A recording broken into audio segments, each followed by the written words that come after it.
इसी प्रकार से महाराज श्री के श्रीमुख से कथा प्रसंगों का निरंतर आनंद लेने के लिए पूज्य श्री के आधिकारिक YouTube चैनल को जरूर सब्सक्राइब करें और बेल आइकन को दबा दें।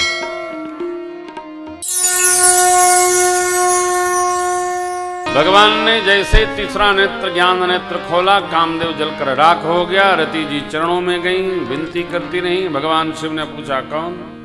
बताई, मैं रति। कैसे आई? घटना बताया। जब घटना बताई रति, तब बाबा ने कहा, बताई रति तब नाथ कर हो यही नाम अनंग बिनु बप व्यापे सब सुनने जमे। बिना शरीर के अशरीरी आपका पति धरती पर सभी जीवों को व्याप्त होगा। अब मुझे कब मिलेंगे? तब बाबा ने कहा, देखिए दो पंक्ति। जब जदुवंश कृष्ण अवतार, जब जदुवंश कृष्ण अवतार, हो ये अरन महामहिमा, हो ये अरन महामहिमा, कृष्ण तनया यही पति गोरा, कृष्ण तनया यही पति गोरा, वचनो अन्यथा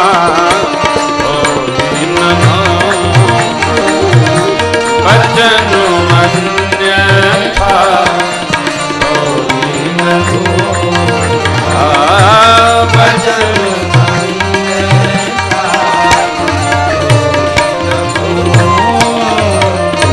भगवान शिव ने कहा, यदुवंश में भगवान कृष्ण जब अवतार लेंगे, उनके पुत्र प्रद्युम्न आपको पति रूप में मिलेंगे। जाइए जाइए जाइए, मेरी बात अन्यथा नहीं। इतना आशीर्वाद मिला रति जी को। गई, देवता भगवान शिव की शरण में आए और सब जय जयकार कर बोलिए, चंद्रशेखर भगवान की, गंगाधर नाथ की, भूतेश्वर भगवान की, आनंदेश्वर भगवान की, जागेश्वर भगवान की, नित्येश्वर भगवान की, सगरे भगवान यही है, ये कानपुर में विराजमान देवता। हाँ, आनंदेश्वर भगवान, उधर भगवान शंकराचार्य जी के द्वारा स्थापित जागेश्वर नाथ हैं नवाबगंज में। हाँ, इधर हमारे प्रातस्मरणीय पूज्य सूरज मुनि द्वारा स्थापित नित्येश्वर भगवान, हम लोगों ने कथा सुनाई उनको। हाँ, कितने भगवान हैं। इधर ओंकारेश्वर भगवान है, ये कोई शीशा मुंह में भी भगवान है मंदिर। सिद्धेश्वर भगवान वो ढौड़ी घाट पर है। जितने भगवान है सब कानपुर में। हाँ, सब भगवान और सब देवता लोग पृथक पृथक तिन की प्रशंसा भय प्रसन्न चंद्र। अब ये सब दर्शन करिए कि सभी देवता साथ में हैं, तो अलग अलग प्रशंसा क्यों करते? क्योंकि सब डरे हुए। साथ में चलने वाले भी जब डरे हुए होते हैं तो अलग अलग भाषा बोलते हैं, अलग अलग शब्द निकलता है।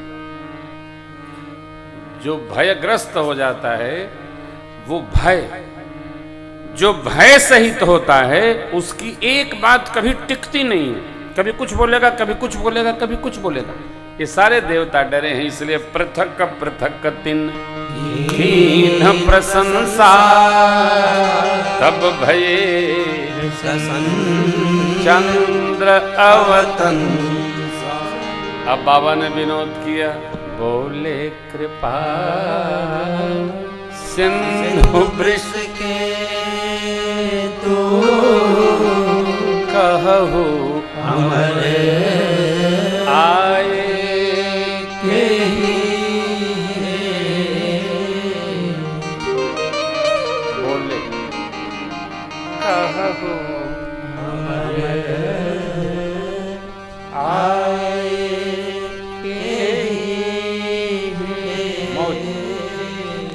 भगवान शिव ने देवताओं का विनोद किया। अमर क्यों कहा? अरे आप तो मरने वाले ने, फिर किस डर से आ गए? देखिए, भगवान की उपासना नित्य सिद्ध करनी चाहिए। मरण आ गया तो हम उपासना करने लगे, ये उपासना स्वीकार नहीं होती। निरंतर उपासना करनी चाहिए। 5 मिनट, 25 मिनट, 20 मिनट नहीं। किसी वैद्य जी ने बताया अब आप बचेंगे नहीं, पंडित जी ने बताया मार्केट चल रहा है, अगले शनिवार तक आप चले जाएंगे, जल्दी पूजा करो, जल्दी पूजा करो। अरे करने की जरूरत है, करने की क्या जरूरत है? निरंतर करते रहो। भगवत सेवा जो निरंतर करता रहता है उसके पास विघ्न आके भी टक्कर मार के अपने आप चला जाता है। इसलिए साधक को नित्य सिद्ध पूजन करना चाहिए, नित्य सिद्ध भजन करना चाहिए। भगवान शिव ने पूछा, कहु अमर आए की हेतु, देवता शांत हुए। तब पितामह ब्रह्मा जी ने कहा, देखिए केवल मृतलोक में ही बवंडर नहीं है, आदमी मिलता किसी लिए है, सोचता कुछ है और बताता एकदम कुछ है। कैसे आए? नहीं, निकल रहे थे, सोचा आपसे मिल लूं, 3-4 कप चाय पिलाइए फिर वो बताएगा।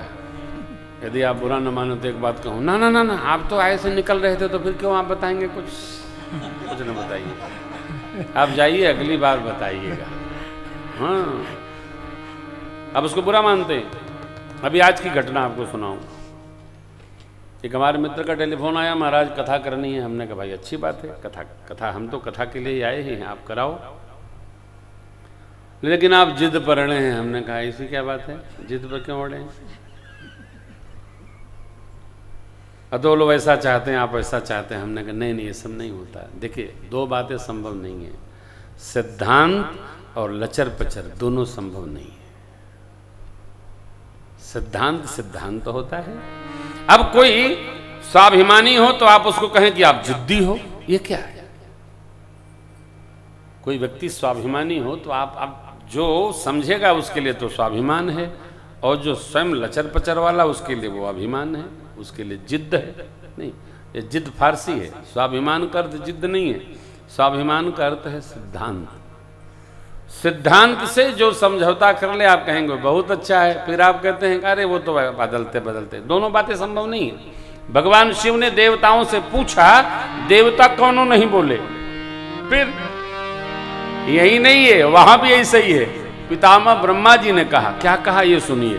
सकल सुरन के हृदय यस शंकर परम, क्या निज नयन देखा चाहि नाथ तुम्हारे। आप सुन रहे हैं, जरा विचार करिए, ये बात सत्य तो नहीं है? सत्य तो ये है कि तारकासुर के मार से सब घबरा के शरणागत हुए हैं। और बता क्या रहे हैं पितामह, आपका विवाह देखना चाहते हैं। सब देवता सोच रहे हैं हम लोग अपनी अपनी अर्धांगिनियों के साथ हैं, आई बाबा जी अकेले भजन कर रहे हैं, इनको भी साथ में होना चाहिए। जो विवाहित होता है वो सबका ब्याह चाहता है, जो सन्यासी होता है चाहता है कि भगवान केहू का ब्याह ना हो, सब सन्यासी हो। ऐसा तो संभव नहीं है। सृष्टि कैसे चलेगी? केवल एक आश्रम में रहने से तो चलेगी नहीं। ये संसार है, व्यवहार सारा चाहिए। तो अब दर्शन करिए, भगवान शिव ने मना किया, लेकिन जब प्रभु का वचन स्मरण कराए पितामह, हाँ कर दिया। तथास्तु। सप्तऋषि आए, माँ के पास गए, हिमांचल जी के पास गए, लगन पत्रिका लिखवा कर, वैशाख शुक्ल पक्ष पंचमी तिथि, दिन गुरुवार, आज भी गुरुवार है ना, आज शुक्रवार है, शुक्लांबर पहने सरकार, तो गुरुवार ये गोधूली वेला में बारात चलेगी द्वाराचार के लिए। देवता अपने अपने धाम प्रस्थान कर गए और 3 दिन का मुहूर्त बना है। देवता लोग अपने अपने लोक में जाकर लगे समारन सकल सुरवाहन विविध विमान, हो ही सगुन मंगल सुबद करहि अपसरा। शिव बाबा बैठे कैलाश पर, कोनो देवता सजाने नहीं आया तो गण लोग बाबा को सजाने लगे। शिव ही शंभो गण करहि सिंहार, जटा मुकुट यही मोरो सवार, कुंडल कंकन पहिरे प्यार, तन विभूति पग के हरिद्वार, शशि ललाट सुंदर सिर गंगा,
हिमाचल प्रदेश की ओर बाबा दूल्हा बनकर चले।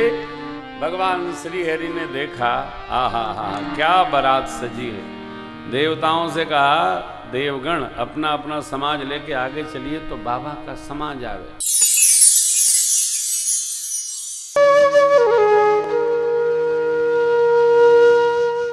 इसी तरह सुनते रहिए, चैनल को सब्सक्राइब करिए, बेल आइकन को दबा दीजिए और पुण्य अर्जन के लिए अपनों में शेयर करिए।